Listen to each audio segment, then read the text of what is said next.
அருமை தமிழர்களே, சிவகுமாரின் அன்பான வணக்கங்கள். நம்ம தமிழ்நாட்டில் ஒரு வார்த்தை பிரயோகம் ஒன்று உண்டு, காந்தி கணக்குங்க அப்படிம்பாங்க. ஏதாவது ஒன்று கொடுத்து அது திரும்ப வரல அப்படின்னு வச்சிங்களேன், அது அவள் தான்ப்பா, அது காந்தி கணக்கில் எழுதிரு அப்படின்னு திரும்ப வராத ஒரு தொகையை காந்தி கணக்கில் எழுதுவது அப்படின்னு மக்கள் புழக்கத்தில் இருக்குது. இப்போ இந்த தலைமுறைக்கு அது தெரியுமான்னு தெரியல, முந்திலாம் அதை சொல்லுவாங்க.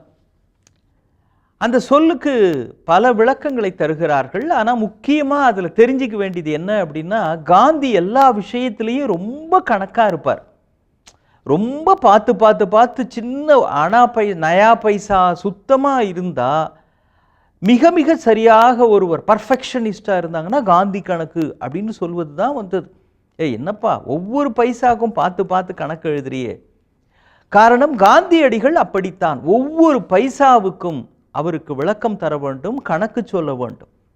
ஏன்னா பொதுமக்களிடமிருந்து திரட்டிய தொகை இது அவர்கள் நம் பேரில் நம்பிக்கை வைத்து தந்திருக்கிறார்கள், நாம் அவர்களுக்கு பதில் சொல்ல கடமைப்பட்டவர்கள் அப்படின்னு இப்போ அதெல்லாம் நினச்சே பார்க்க முடியாது. அப்படிப்பட்ட மகத்தான தலைவர்கள் வாழ்ந்த காலத்தின் ஒரு அடையாளம்தான் காந்தியடிகள். அவர் ஒவ்வொரு விஷயத்தில் நீங்கள் பாருங்களேன், அவரை கடுமையாக ஒருத்தன் திட்டி ஒரு 5 பக்கத்துக்கு கடிதம் எழுதுகிறான். நீங்கள் அப்படி பட்டீங்க எப்படி பட்டீங்கன்னா அவரை கடுமையாக திட்டி, வசவு வார்த்தைகள் தான் அதில் இருக்குது. அவர் என்ன பண்ணார் தெரியுங்களா? அந்த 5 பக்கத்தையும் சேர்த்து இந்த குண்டூசினால் அவர் இணைச்சிருக்கிறார்.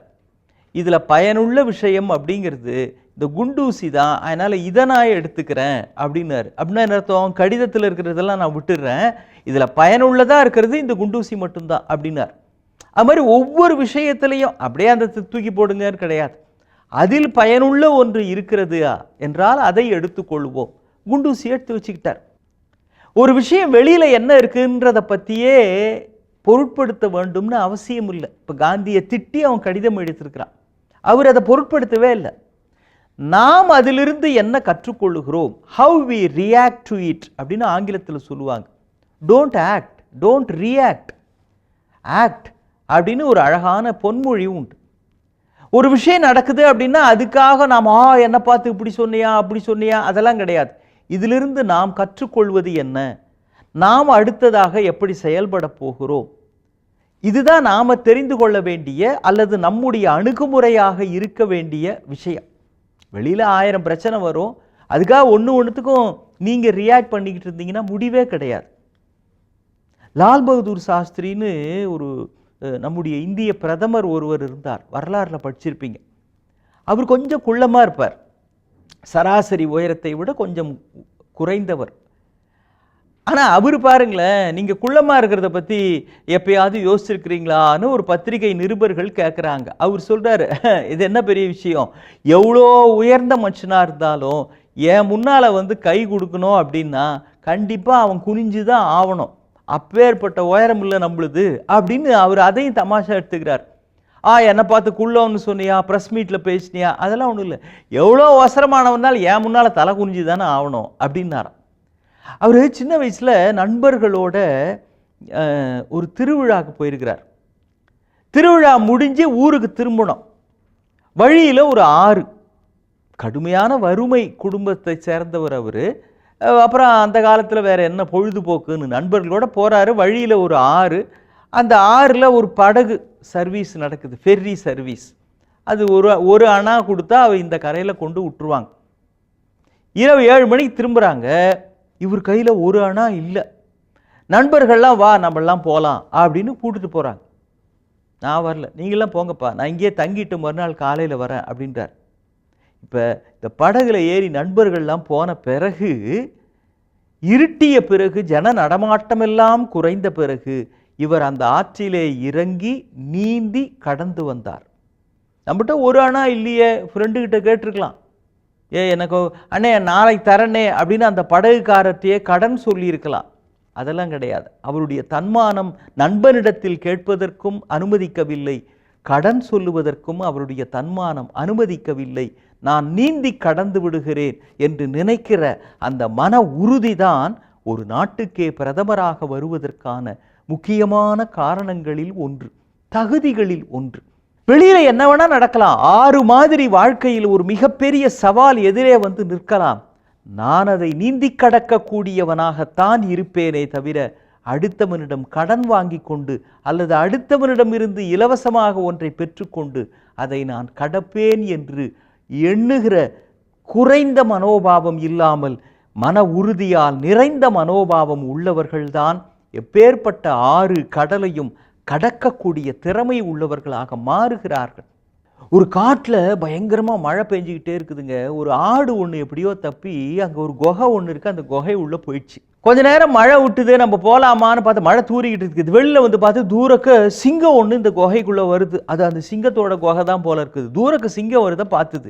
இந்த ஆடு என்ன பண்ணிச்சு, வேணுன்ட்டே குரலை மாற்றிக்கிட்டு, வா வா நான் உனக்காக தான் காத்திருக்கிறேன், எனக்கு 10 சிங்கத்தை சாப்பிட்டாதான் பசி அடங்கும், 9 சிங்கத்தை சாப்பிட்டேன், 10வது வராதான்னு காத்திருக்கிறேன், நீ வந்துட்ட, சீக்கிரம் வா அப்படின்னு இது உள்ளே இருந்தே குரல் கொடுக்குது.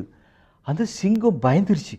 என்னடா இது 10 சிங்கத்தை சாப்பிட்ற ஒரு பெரிய மிருகமா, என்னடா இது, இதனாலா இப்படி ஒன்று இல்லையே, அதுவும் நம்ம குகைக்குள்ளே வந்துருச்சே அப்படின்னு பதறி அடித்து சிங்கம் ஓடுது. வழியில் நரியை பார்த்துருக்குது.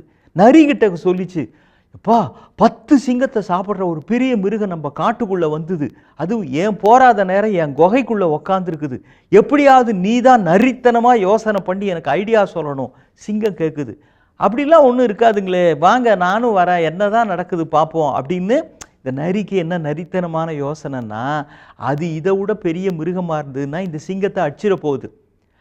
அப்படி ஒன்றுமே இல்லை அப்படின்னாலும் இங்கே சிங்கத்துக்கிட்டக்க நம்ம ஹெல்ப் பண்ணோன்னு ஒரு நல்ல பேர் கிடைக்கும். எப்போவுமே தலைவருக்கு க்ளோஸாக இருக்கிறதுக்கு ஒரு சான்ஸ் கிடைச்சா இந்த மாதிரி நரித்தனமாக யோசிக்கிறவன்லாம் டக்குன்னு அந்த சான்ஸை பயன்படுத்திக்குவான்.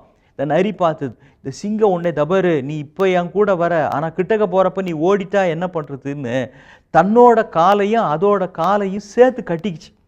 ஓடினா கூட தான் கூட அதுவும் இருக்கட்டுமே அப்படின்னு. இப்போ தூரக்க நரியும் சிங்கமும் வருதை பார்த்துட்டு இந்த ஆடு மறுபடி சொல்லிச்சு, நரி ரொம்ப நன்றி, நான் போய் ஒரு சிங்கத்தை கூட்டுட்டு வரேன்னு ஒரு 10 நிமிஷத்துக்கு முன்னால் என்கிட்ட சொன்னேன், அதே மாதிரி இந்த சிங்கத்தை கூட்டு வந்துட்டேன், ரொம்ப நன்றி, உன்ன மாதிரி ஒரு ஃப்ரெண்டு கிடைக்க நான் கொடுத்து வச்சிருக்கணும்னு இந்த ஆடு இங்கிருந்து குரல் கொடுத்த உடனே அடிச்சு பிடிச்சிட்டு இந்த சிங்கம் ஓடுதுட்டே, கூடவே இருந்து கவுத்துட்டேடா, உன் நரித்தனமான வேலையை காமிச்சிட்டேன்னு. அஜ்ஜோ எனக்கு அதெல்லாம் தெரியாது, இது யாருன்னே எனக்கு தெரியாது அப்படின்னு இந்த நரி கத்த, சிங்கம் ஓடுற வேகத்தில் ஒரு மரத்தில் பட்டு நரி அதோட சரின்னு ஆயிடுச்சு. இப்போ பாருங்க, வெளியில் சிங்கம் இருக்கலாம், நரி இருக்கலாம், ஆனால் எப்படி அதை நாம் சமாளிக்கிறோம், உள்வாங்கிக் கொள்ளுகிறோம் என்பதிலே தான் ஒரு ஆடு யாராலும் ஆட்டி அசைக்க முடியாத வெற்றியை பெற்று விடுகிறது. நீங்கள் சாதாரண ஆடாக கூட இருக்கலாம், ஆனால் மன உறுதி இருந்தால் அந்த சூழலையே ஆட்டி வைக்கும் ஆற்றல் உங்களுக்குள் நிச்சயம் இருக்கும். அதை பயன்படுத்துங்கள். ஒரு நாளும் உங்களுக்கு எப்பேற்பட்ட சிங்கத்தாலும் எந்த வீழ்ச்சியும் வராது. மீண்டும் சந்திப்போம். வணக்கம்.